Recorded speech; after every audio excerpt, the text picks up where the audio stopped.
You know any ghost stories? No. I'll tell you a ghost story. Go ahead. So, way back in the day, I worked in this little ER in Williams, Arizona. And it used to be a hospital, but most of it's closing down. But the emergency department was still open.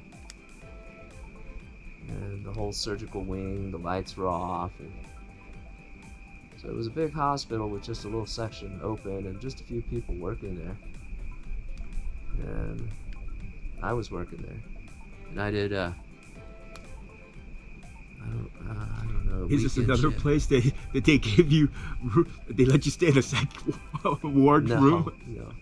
They actually had a cabin where you could stay. I was young and I think they paid decent. I can't remember. It didn't matter. As long as I was getting paid, I didn't care. And I was working and dictating my notes. It wasn't that busy. It was a weekend. And this little doctor's area had glass blocks behind me as a wall in the hallway with a light off, of course, because they're all trying to conserve energy. And I hear fingernails tapping. Just, like all the 4 fingers. Tap, tap, tap, tap, tap, tap. Click, click, click, click, click, click, click, click, click, click, click, click. Like someone's messing with me. So I get up and peek around. There's no one there. And they're still messing. And there was only like a secretary, unit secretary, a huck, and a couple of nurses. And I think one of the nurses decided to go get something to eat. And the huck, and they were back in the emergency, the main area. And I walk over there and say, "Hey, you guys trying to mess with me, tapping on the glass block?" He said, "No, Dr. Kang, you must have met Flossy." And I said, "Flossy, there's someone else here?" And they said, "Kinda." And they said, "It's an old nurse that passed away and haunts this hospital. And she plays little tricks and makes herself known every once in a while. If someone makes food that she doesn't like, she'll just put it on the ground, even though they had left it on the table. And they find it on the ground." And I remember listening to that, and I was thinking, "Oh, that's BS to me."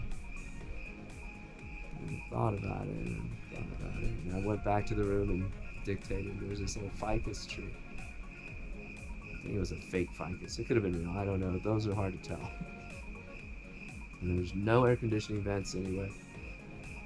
It just started shaking.